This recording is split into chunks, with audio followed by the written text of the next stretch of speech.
എൻ്റെ ഫോട്ടോഗ്രാഫി ജേർണിയിൽ എന്നെ ഏറ്റവും ഹെൽപ്പ് ചെയ്തിട്ടുള്ള ഒരാളാണ് എൻ്റെ ആദ്യത്തെ ഒരു ഫോട്ടോഗ്രാഫർ ഡിസ്കഷൻ എന്നുള്ളൊരു വീഡിയോയ്ക്കകത്തുള്ളത് അജു ഫോട്ടോഗ്രാഫി. അത് ഞാൻ ആദ്യമായിട്ട് എടുത്ത ഗിംബലാണ് വീബിലെസ്.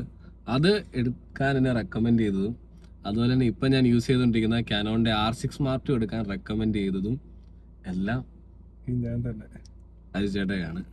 എന്തുകൊണ്ട് കാനോൺ R6 Mark II എനിക്ക് റെക്കമെൻഡ് ചെയ്തു? എന്റെ ഞാൻ പെട്ടു, അപ്പൊ നീ പെട്ടേന്ന് ഓർത്തു. അത് തന്നെ ഇപ്പൊ രണ്ടുപേരായില്ലേ? പിന്നില്ലേ, രണ്ടുപേരും വിട്ടില്ലേ? ബാക്കി നേരം രണ്ടുപേരും കാരമാണ്. അതെ, എനിക്ക് ഞാൻ ഒറ്റയാവൂലെന്ന് ഓർത്തപ്പോ ഞാൻ പെടുത്തണമെന്ന് തോന്നി. നീ എടുത്തില്ലേ? പിന്നെ ഞാനൊന്ന് M4 എടുക്കാൻ വേണ്ടിയിട്ടിരുന്നായിരുന്നു. അത് ചേട്ടാ M4ന്റെ ഒക്കെ ആവശ്യമുണ്ട്, കാനോൺ ആണെന്നുണ്ടെങ്കിൽ നല്ല സാധനമാണ്. നന്നായി, അതുകൊണ്ട് ഷട്ടർ പൊട്ടിയില്ല. മെയിനായില്ലേ? പിന്നില്ലേ, നമുക്ക് കളിയാക്കാൻ ഒരു ഇതായില്ലേ സോണിക്കാരെ? സാധനം ഷട്ടർ കൂട്ടുവാണ്. ഞങ്ങൾക്ക് എന്തോരം വേണം കണ്ടിന്യൂസ് അടിക്കാം, ഒരു കുഴപ്പമില്ല. അതിൽ ഹീറ്റിംഗ് ഇല്ല. സോണി എന്റെ ഫ്രണ്ടിന്റെ മറ്റേ ജോൺസൺ എന്ന് പറഞ്ഞ കൂട്ടുകാരനല്ലേ, അവൻ M4 എടുത്തു. M4 എടുത്തിട്ട് മേടിച്ച അന്നൊട്ട് ഹീറ്റിംഗ് ഇഷ്യൂ. അതിന് നമ്മളൊരു അത് കണ്ടിന്യൂസ് വർക്ക് ചെയ്യുന്ന എല്ലാവർക്കും കണ്ടിന്യൂസ് അല്ല, ഇപ്പൊ വീഡിയോ എടുക്കുന്നവർക്കും നമ്മൾ വെഡിങ് ഹാളിലൊക്കെ ചെന്നുമ്പോൾ അത്യാവശ്യം നല്ല ഹീറ്റ് ആയിട്ട് തന്നെ ഇരിക്കണം. പക്ഷെ ഞാനും ജോൺസും സെയിം ടൈമിൽ വർക്ക് ചെയ്തോണ്ടിരിക്കുന്ന സമയത്ത് പോലും ഞാൻ എടുക്കുന്നതിന്റെ പകുതി സാധനം അവൻ എടുക്കുന്നുണ്ടെങ്കിലും എന്റെ ക്യാമറ ഹീറ്റ് ആകുന്നതിനേക്കാളും കൂടുതൽ അവന്റെ M4 ഹീറ്റ് ആകുന്നുണ്ട്. ഹീറ്റിംഗ് ഉണ്ട്. എനിക്ക് ഇതിനകത്ത് ആകെ ഹീറ്റിംഗ് കാണിച്ചിട്ടുള്ളത് 4K വീഡിയോ കുറച്ച് കണ്ടിന്യൂസ് വെച്ചപ്പോഴാണ് ഹീറ്റിംഗ് കാണിച്ചത്.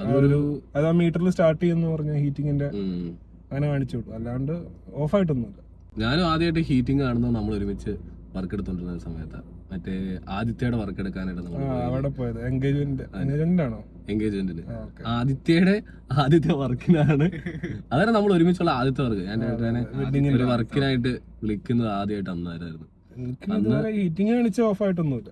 അത് ഡാൻസ് ഏതാണ്ട് ഒരു 7 മിനിറ്റ് 8 മിനിറ്റോളം അന്നേരമാണ് ഞാൻ ആദ്യമായിട്ട് ഹീറ്റിങ്ങിനെ കണ്ടത്. പിന്നെ അത് കഴിഞ്ഞിട്ട് അത് കണ്ടിട്ടുമില്ല. 4K അങ്ങനെ അധികം ഷൂട്ട് ചെയ്യാറില്ല. പക്ഷെ അതിന്റെ 4K ലോഗിലൊക്കെ ഷൂട്ട് ചെയ്തിട്ടും എനിക്ക് അങ്ങനെ വലിയ പ്രശ്നമൊന്നും തോന്നിയിട്ടില്ല. എനിക്ക് ഫുൾ HD കണ്ടിന്യൂസ് വെച്ചിട്ടൊന്നും സീൻ വന്നിട്ടില്ല. ശരി, ഞാനും ഫുൾ ലെങ്ത് 25 മിനിറ്റ് വരെയൊക്കെ റെക്കോർഡ് ചെയ്തിട്ടുണ്ട്. പക്ഷെ ഇതുവരെ ഒന്നും പ്രശ്നം പറ്റിയിട്ടൊന്നുമില്ല. സംഭവം നൈസാണ്. എങ്ങനെയുണ്ട് ഇപ്പം 2.5 വർഷത്തോളായില്ലേ? ഞാൻ സാറ്റിസ്ഫൈഡ് ആണ് കാനോൺ. ഞാൻ പണ്ട് തൊട്ടേ അതെ, ഞാൻ സ്റ്റാർട്ടിങ് തന്നെ കാനോണിലായിരുന്നു. മെയിനായിട്ട് എനിക്ക് പിന്നെ ഫോട്ടോസ് എടുത്തു കൊടുക്കലായിരിക്കും വർക്ക് കൂടുതൽ. അപ്പം എനിക്കത് ഭയങ്കര എളുപ്പമാണ് ഇതുപോലെ അത് പ്രോസസ്സ് ചെയ്യാൻ. എന്ന് വെച്ചാൽ പാർട്ടിക്ക് ക്ലയന്റിന് കൊടുക്കാൻ നേരിട്ട് തന്നെ കൊടുക്കാം. നമ്മൾ ലൈറ്റിംഗ് പരിപാടിയെല്ലാം നന്നാക്കി എടുത്തിട്ടുണ്ടെങ്കിൽ നേരിട്ട് കൊടുക്കാം. വേറെ എഡിറ്റിങ്ങോ വേറെ ആവശ്യങ്ങളൊന്നുമില്ല. അതാണ് എനിക്ക് ഏറ്റവും ഗുണം.